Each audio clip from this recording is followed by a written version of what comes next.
참 잘 오셨습니다. 목소리 잘 들리세요? 네. 끝까지 이 텐션을 유지해야 될 텐데, 초대교회 같아요. 그래서 아마 초대교회에서 이렇게 말씀 듣고 함께 찬양하지 않았을까라는 생각을 어제부터 해봤습니다. 어제부터 고장났었거든요. 네, 그래서 저는 벌써 하루 지났다고 좀 익숙합니다.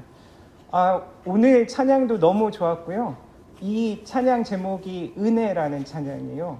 지금 멜론, 지니, 벅스 음원 사이트 3사에서 최상위권을 달리고 있는 찬양입니다. 제가 이 자리에서 듣게 될 줄 몰랐거든요. 그래서 한번 오늘 이런 날씨에 그리고 태풍 전야에 우리에게 정말 은혜가 무엇인지 한 번씩 들어보시면 그거 자체로 큰 은혜가 될 줄 믿습니다. 오늘은 아시아 지방 7교회를 향한 주님의 말씀 중 4번째예요. 두아디라 교회를 향한 주님의 말씀입니다. 역시 우리들에게 하시는 말씀으로 듣고 새로운 힘 얻으시기 바랍니다. 두아디라는 앞서 나눈 다른 도시들과 비교하면 조금은 작은 도시예요. 북서쪽으로는 버가모를 거쳐 콘스탄티노플까지 이어지고 남동쪽으로는 사데라는 곳을 거쳐서 빌라델비아와 라오디게아 교회들 이름이죠. 그 교회들이 있는 지역까지 이어지는 큰 길에 위치하고 있었습니다. 그래서 상업과 무역업이 발달한 도시였어요. 다양한 종류의 상인 조합들이 결성돼서 왕성히 활동하고 있었던 것으로 유명한 도시였어요.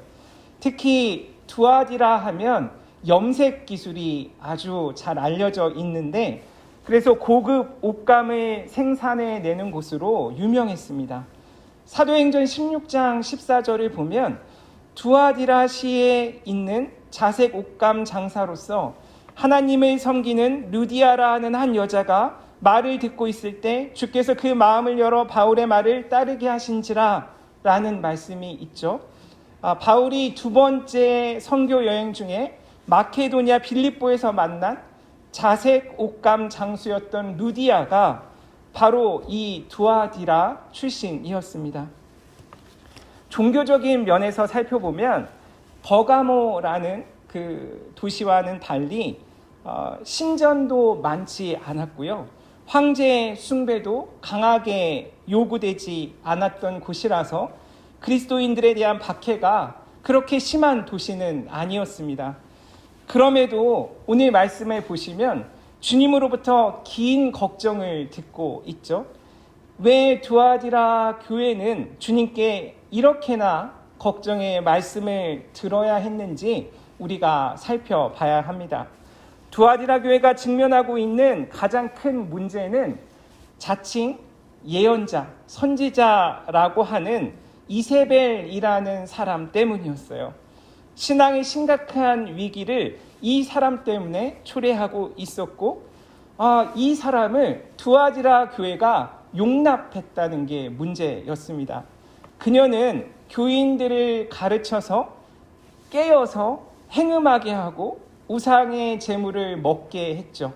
하나님의 말씀이 아닌 자신의 생각을 하나님의 말씀인 것처럼 가르친 것이죠. 그래서 이 거짓 예언자, 이 이세벨의 가르침에 넘어간 사람들이 행음하고 우상의 재물도 먹게 되었다는 거예요. 여기서 행음은 단순히 부도덕한 어떤 행위를 의미하는 것뿐만 아니라 우상의 재물과 연결된 문제였습니다. 일종의 배신이죠. 주님에 대한 배신 행위를 저질렀다는 거예요. 앞서 그 두아디라의 상인 조합이 성행했다고 말씀드렸는데 조합에 가입을 해야 경제적인 활동을 할 수 있었습니다. 이러한 조합 활동을 위해서는 그 도시에 수호신이 있었는데 트림나스라는 신의 신전에 가서 제사를 드려야 했어요. 제사 끝나면 조합원들과 식사도 해야 했어요. 그때 먹었던 음식이 트림나스 신의 제사 드렸던 그 음식을 함께 나눠 먹는 거예요. 결국 우상에 바친 제물을 먹어야지만 적극적인 경제 활동에 참여할 수 있었던 것이죠. 그러나 사도행전 15장 29절을 보면 우상의 제물과 피와 목매어 죽인 것과 음행을 멀리할지니라 이에 스스로 상가면 잘되리라 평안함을 원하노라 하였더라 라고 되어 있어요. 이미 이러한 상황에 대해서 그러면 안 된다라는 교회 안에 기준이 작동하고 있었던 것이죠. 그렇지만 먹고 살기 위해서 이 일을 해야 하는 사람들이 있었죠. 먹고 살기 위해 조합 활동을 해야 할 텐데 그러려면 우상에게 절도 하고 제물도 먹어야 하는데 이러한 큰 고민에 빠진 사람들이 두아디라 교회 안에 있었던 것이죠. 이때 달콤한 이세벨의 교훈이 그들의 약점을 파고든 것입니다. 이세벨의 교훈은 우리도 일상에서 흔히 하는 말이에요. 일상의 기준이 되기도 하는 내용입니다. 즉 먹고 살기 위해 돈을 먼저 벌어야 한다라는 것이 이 이세벨의 교훈이에요. 이런 얘기 많이 제가 들었어요. 굶어 죽을 거야? 믿음이 밥 먹여줘? 일단 입에 풀칠이라도 하고 그 다음에 신앙생활 잘하면 되지, 안 그래? 당신이 신앙 때문에 굶어 죽는 거 하나님이 원하시지 않아.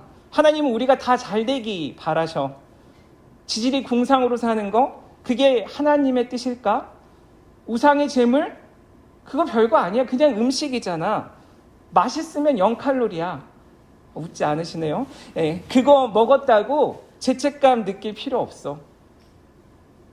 벌 수 있을 때 한 번에 확 땡겨서 오히려 11조 더 많이 하면 좋지 않아? 아멘. 네. 11조에서 저도 모르게 흔들려요. 이렇듯 두아디라 교회 교인들만의 문제가 아니죠. 서머나 교회라는 곳에서도 고린도 교회에서도 이런 고민들이 있었다고 성경에 기록되어 있어요. 문제는 돈이 아니라 궁핍을 선택한 사람들이 있었다는 거예요. 정말 어려운 일이죠.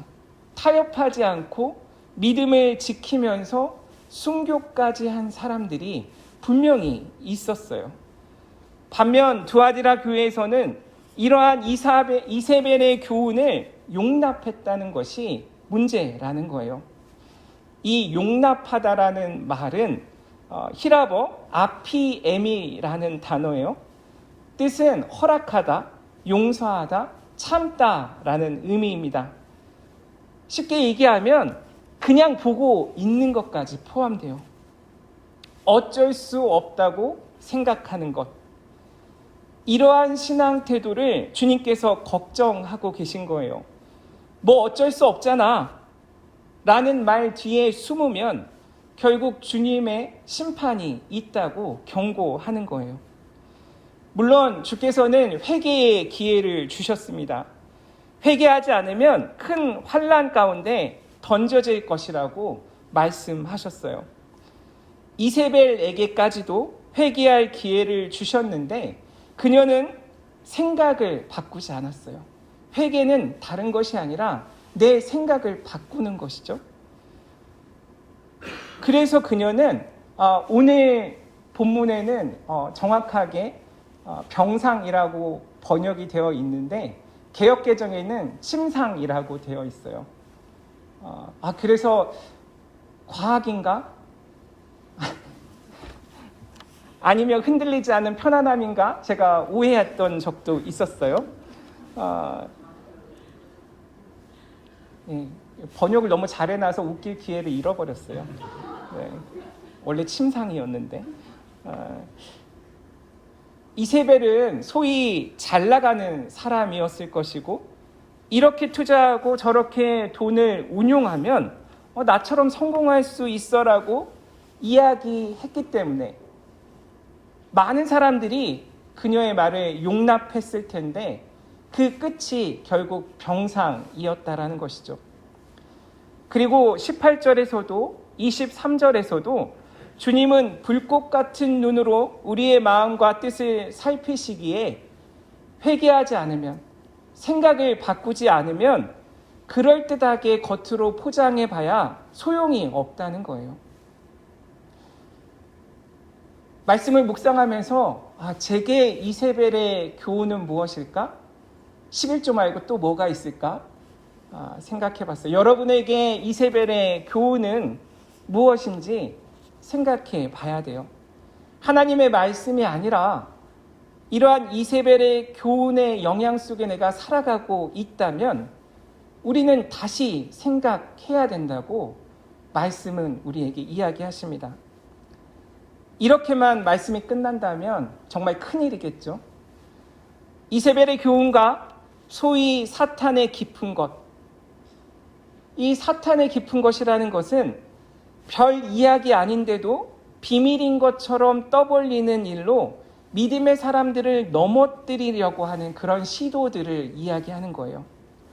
그런 것들에 대해 주님은 내가 올 때까지 너희에게 있는 것을 굳게 잡으라고 권면하고 계시죠. 여기서 너희에게 있는 것은 무엇을 의미할까요? 19절에서 말한 내용이에요. 사랑, 믿음, 섬김, 인내죠. 그동안 우리들이 열심히 해왔던 일들입니다. 7 교회들을 꿰뚫는 단어 기억하시나요? 오이다예요. 오이다. 19절 시작을 오이다라고 하고 있어요. 즉 내가 알고 있다. 내가 너희 잘 알아. 너희 얼마나 그동안 힘들었는지, 고생했는지, 그리고 믿음을 지키려고 얼마나 애썼는지 내가 다 알아 라고 주께서 말씀하시는 거죠. 주께서 아시는 것, 너희에게 있는 그것을 굳게 잡으라는 거예요. 더 잘하라는 것이죠. 이전보다 더 사랑하고 더 열심히 믿고 더 섬기고 더 인내하라고 주께서 말씀하십니다. 주님은 이런 면에서 저는 참 대단하신 것 같은데 우리를 고쳐 쓰세요. 저 사람 못 써.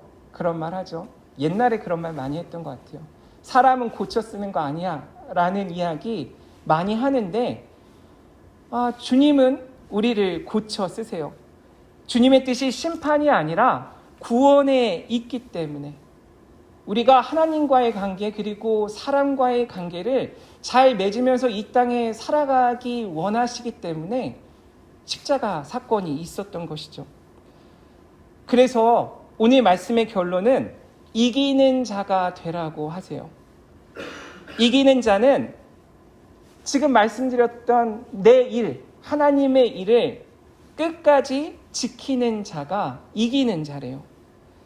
내 일이 하나님의 일이어야 해요. 하나님의 일이 내 일인 삶을 살라는 거예요.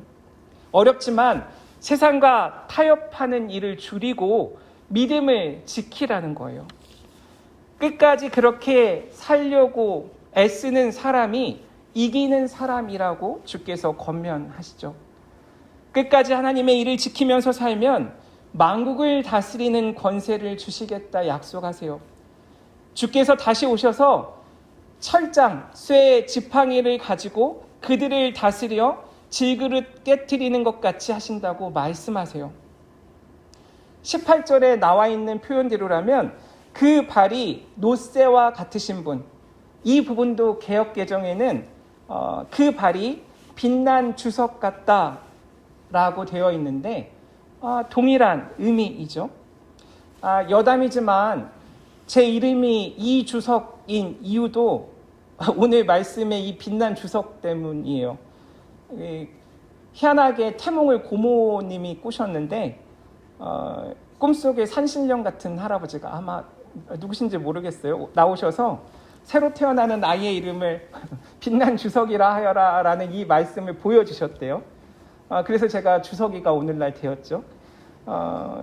반짝반짝 빛나는 주석인 줄 알았는데 성인이 돼서 이 말씀을 묵상하다 보니까 질그릇을 밟아 깨뜨리는 살벌한 주석 수도 있겠구나라는 생각을 하게 됐어요. 근데 사실 알고 보면 그렇게 무시무시한 내용이 아니라 새 지팡이로 그들을 다스릴 것이라고 할 때 이 다스리다라는 말이 헬라어 포이마이노라는 단어인데, 요한복음 21장 16절 부활하신 주님이 베드로를 만나서 네가 나를 사랑하느냐라고 3번 물으신 그 놀라운 사건 기억하시죠? 그때 베드로에게 내 양을 치라고 말씀하시는데, 그때 치라라는 그 말이 오늘 말씀의 포이마이노예요. 다스리라. 즉 목자가 양을 돌보는 것이 다스리시는 거예요. 깨뜨리고 부수는 쇠나 주석이 아니라 한결같은, 흔들리지 않는, 우리를 향한 변함없으신 그 다스리시는 주님의 사랑을 이 쇠 지팡이로, 주석으로, 노쇠로 우리들에게 표현하고 있는 것이죠. 물론 먼저 회개가 수반되어야 해요. 또 하나 이기는 자에게 주시는 약속이 있는데, 그것은 새벽별을 주신다고 하시죠. 새벽별은 요한계시록 마지막 장인 22장 16절에 증언되어 있어요. 나 예수는 교회들을 위하여 내 사자를 보내어 이것들을 너희에게 증언하게 하였노라. 나는 다윗의 뿌리요 자손이니 곧 광명한 새벽별이라 하시더라.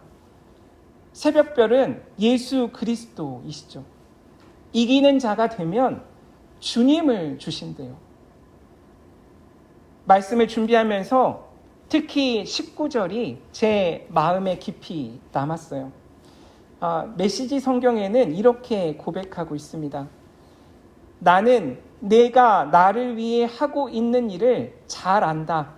그 사랑과 믿음, 봉사와 끈기는 참으로 인상적이다. 거기 영어 표현에는 very impressive라고 되어 있어요. 인상적이야. 그 뒤에 그렇다. 대단히 인상적이다. 게다가 날이 갈수록 너는 더욱 열심이다.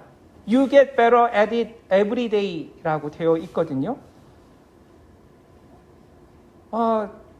이 말이 말씀을 준비하면서 제 자신에게도 큰 힘이 됐어요. 제가 저를 생각할 때는 정말 부족하고 별 볼 일 없는 것 같아요. 계속 이세벨의 교훈에 넘어가요. 그런 저를 위해서 잘하고 있어. 훌륭해. 인상적이야. 오늘보다 내일 더 잘할 거야. 라고 격려해 주시는 주님의 목소리를 들었거든요. 그래서 마지막으로 19절을 한번 한 목소리로 읽고 마치려고 하는데, 그냥 읽으면 재미없으니까 옆에 분들을 향해서 이 19절을 한번 한 목소리로 읽어보면 좋겠다라는 생각을 했어요. 찾으셨나요? 19절? 준비되셨죠? 시작!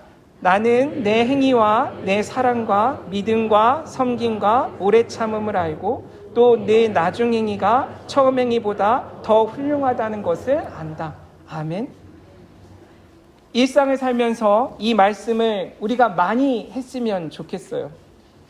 대단히 인상적이세요. 더 훌륭해지실 거예요. 물론 영혼을 담아서.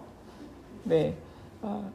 왜냐하면 이게 그냥 입 바른 소리나 그냥 하는 말이 아니라 주님께서 우리에게 하신 칭찬이거든요. 그래서 가장 가까운 분들, 그분들을 향해 인상적이야. 이번 일 정말 인상적이었어. 훌륭해. 다음번에 더 잘할 거야. 라고 격려하는 저와 여러분 되시면 좋겠어요. 그러면 주께서 저희를 아세요. 우리의 행위를 아세요. 우리 대학과 학생들을 향한 그 사랑, 믿음, 섬김, 오래 참음을 주님께서 아신대요. 주님 안에서 행하면 그 모든 일이 처음보다 더 훌륭하다는 것을 고백하는 저와 여러분 되시길 주님의 이름으로 소망합니다. 아멘.